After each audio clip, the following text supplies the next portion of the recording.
Dr. Eric here, talking to you about how friendships and loving relationships of all types are important throughout your life.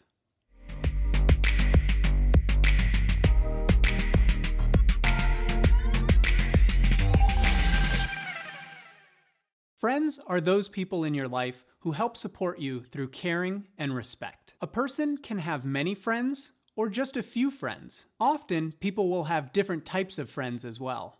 For example, you may have certain friends at school, other friends on your sports teams, or other friends in your neighborhood. You can have friends who are male and female and old and young. There's no restriction on who you can consider to be your friend. But choosing friends well is an important skill. Friends grow their relationship over time by getting to know each other and spending time with each other. Strong friendships are based on trust, respect, and honesty. Even though you care about your friends, you can still get angry at them, but still remain friends. Have you ever gotten mad at your friends and then made up with them?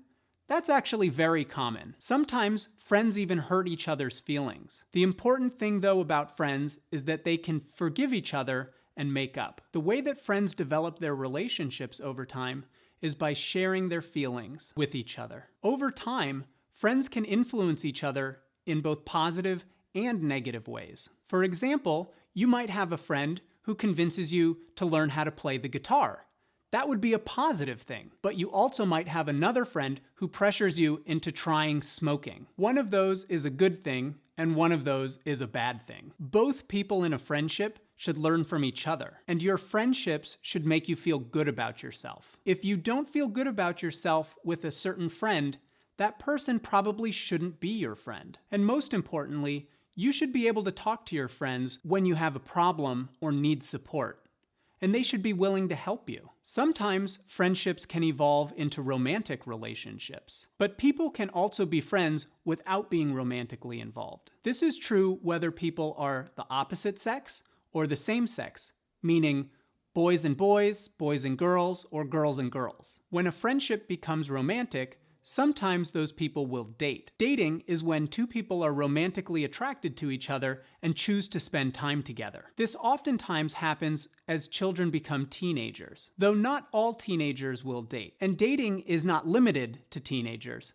Even some adults will date, including single parents. People choose to date for companionship, intimacy, friendship, and love. Some parents will decide at what age they think it's appropriate for their children to start dating. Different families will have different views on the appropriateness of dating as well. And in fact, within the same family, there may be different expectations for the boys and the girls of that family when it comes to dating. It's not uncommon for boys to date earlier than girls in the same family. Many times, before people start dating, they get to know each other better as friends. This can help them learn whether they may be a good match together. Not all teenagers date. Many do not feel ready or just may not have an interest. Gay, lesbian, and bisexual teenagers may choose to wait to date because they are worried about harassment, being outed, or being mistreated. Many people have fears about dating, especially because they're worried about rejection. This is a very common feeling, and this is normal. Both males and females can express interest in dating someone, and either can initiate dating. It is not true that the boy always has to be the one to initiate dating. Girls can make that decision for themselves as well. Whether or not something is even a date is also up for debate. Not everybody will think the same activities are a date. For example, you may go to the movies with somebody that you're romantically attracted to, but they don't feel the same way about you. You might consider that outing as a date, and they may not. Dating can be done as a couple or in groups. Sometimes people will feel more comfortable dating in a group setting. Sometimes a date may involve expenses as well, such as ice cream or coffee. How that's paid for is up to the two people. There is no rule that the boy must always pay or that the girl should never pay. Sometimes one person will end up paying, and sometimes both will pay. Most important, though, is to understand that paying for a date does not entitle anyone to sexual activity. You pay for a date simply because you enjoy being with that person. Dating may eventually lead to sexual intimacy, but this is not mandatory. The choice to become sexually involved is up to both partners. Sometimes dating doesn't go so well, and you may have to stop dating that person. This can be hard and painful. You may need to rely on family and friends to help you through this hard time. Breaking up with someone can be very difficult, and you may be worried to do it because you fear hurting their feelings. This is a normal feeling. Sometimes in dating, one of the partners may become physically or emotionally abusive. This is never okay and should never be tolerated. If you are ever in a relationship that becomes physically or emotionally abusive, you should let a trusted adult know or someone who can help you in that situation. There are resources both online and in community centers that can help you out of an abusive relationship. Relationships are improved with honesty and openness, but it is important to understand that no one person can always satisfy all of the physical and emotional needs of the other person.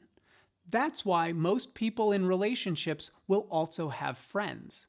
The friends may fulfill some of the roles that their dating partner doesn't. The quality of a relationship is the responsibility of both partners in the relationship, not just one. The relationship will never work if both partners are not equally invested and working to improve the relationship. When both partners are happy with the relationship and want to continue to share their lives together, they may choose to get married. Marriage can occur between any two people, including a man and a woman, two men, or two women. People can also choose to be in a lifelong relationship without getting married, and this is okay. Up until recently, there were some states where gay couples were not allowed to get married. Federal law now allows all couples to get married, regardless of their sex. Still though, gay rights continues to be a national controversy. The important thing to remember is that gay people are just normal people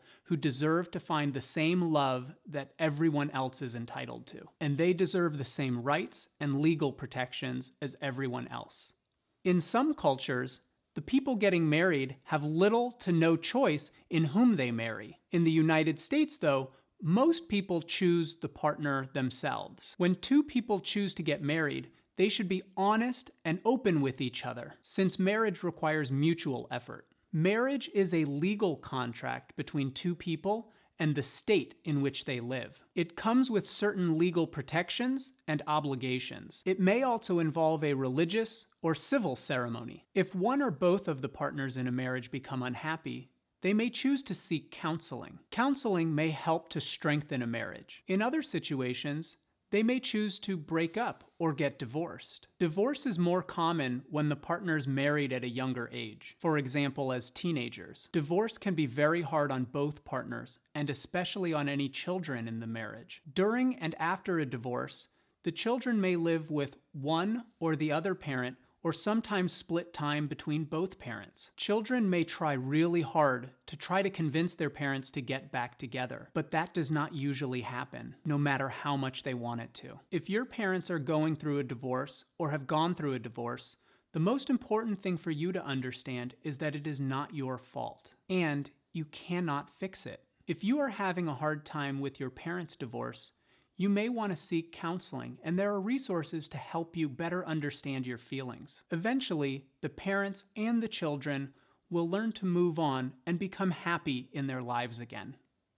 If you don't want to miss any of my videos on sex education, please hit the subscribe button below. And as always, if there are any topics you would like to hear me cover or you have any questions, leave a comment.